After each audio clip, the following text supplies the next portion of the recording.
Ambassador to the UN, Danny Danon, and the chair of urban warfare studies at the Modern War Institute at West Point, John Spencer. Yeah. Ambassador, John, first of all, thank you both very much. And do either of you believe that Mr. Netanyahu is considering the transition of the presidency in America and when to have this deal take place? I start with you first, Ambassador. Absolutely not. We are committed to bring back the hostages. We completed the negotiations tonight. In the last few hours, Hamas tried to blackmail more than they received in the negotiations. From my understanding, those disputes were resolved. And tomorrow morning, Israel time, the Israeli cabinet will convene to discuss and to vote on the agreement. And Saturday night, after Shabbat in Israel, the government will meet, will discuss the agreement, and will vote on it. And I believe that there will be a majority in the government that will approve the agreement, and we will see some of the hostages coming back, hopefully late Sunday or Monday morning. So, to your knowledge, there is no political motivation in deference to the American presidential transition? Absolutely not. And I would say that, Chris, that we appreciate the fact that both President Biden and President Trump cooperated, worked together on this issue.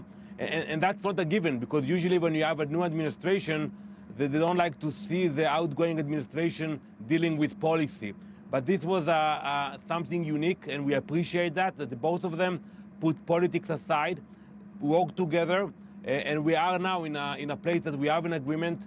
It's not a perfect one, but at least we will see 33 hostages coming back home. We will continue to fight until we will bring all of them back to Israel. John, obviously everybody wants this to stop, okay? Why are so many people with your kind of expertise so unsure about whether this deal gets through phase one, let alone phase two and phase three? Well, one is because of this, despite everybody saying this is a huge step towards peace, the one party who's not is the Hamas. The Hamas leader, right after signing this, went on TV and said he celebrates October 7th and can't wait to repeat it again. One of the reasons that we believe there's going to be a significant challenge going from phase one to two is because phase two is complete stop of the war, all IDF forces out of Gaza, and then a determination on who governs and provides security in Gaza before phase three. All parties, Israel, the Trump administration, the Biden administration, say that Gaza will not be governed by Hamas. They will not have a role.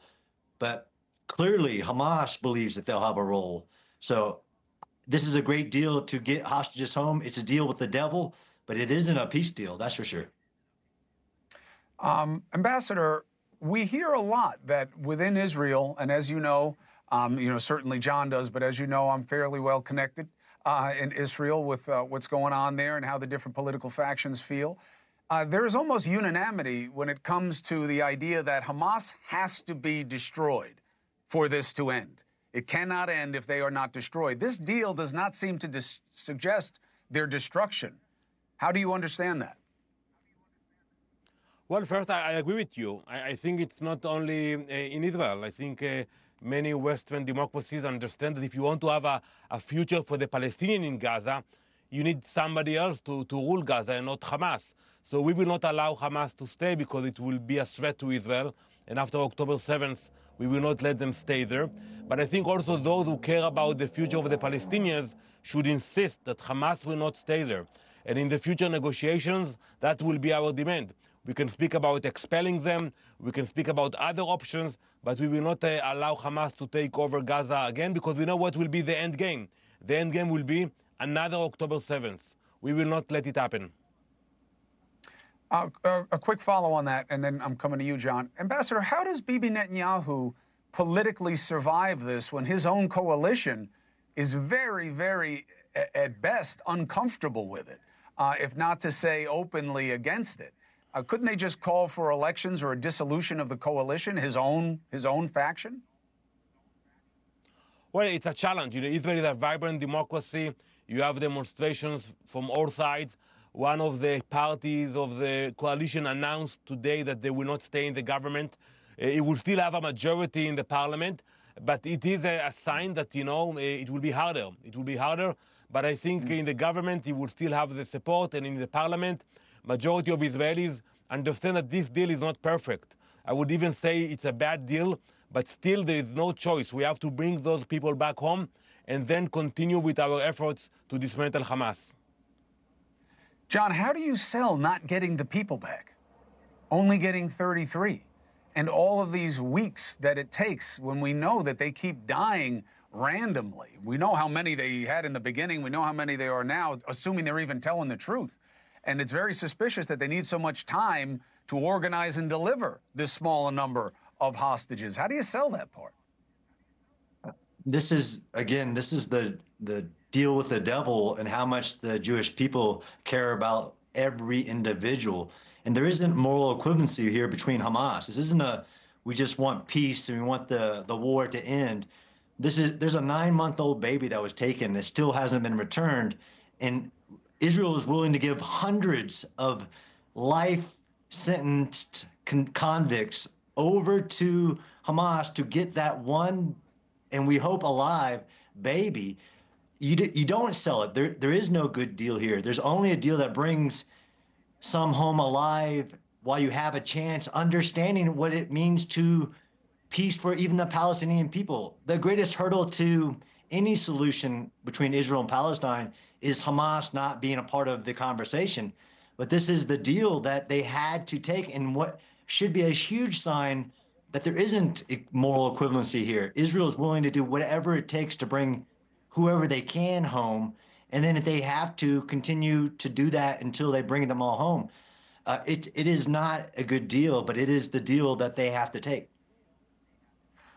Ambassador, last thing, and thank you both very much for joining me about this. Unfortunately, I don't think it's our last conversation about it. But Ambassador, what's your response to the suggestion that this deal is being made because America pressured Bibi Netanyahu that you have to make a deal now before the next president comes in because he doesn't want to have to deal with this as an open issue? I don't think it's a question of pressure. I think the fact that both administrations, both presidents, put their leverage and pushed for the deal, it helped. And it put pressure mainly on Qatar and Egypt, who are the one who can apply more pressure on Hamas. It was very helpful. And we wanted a deal.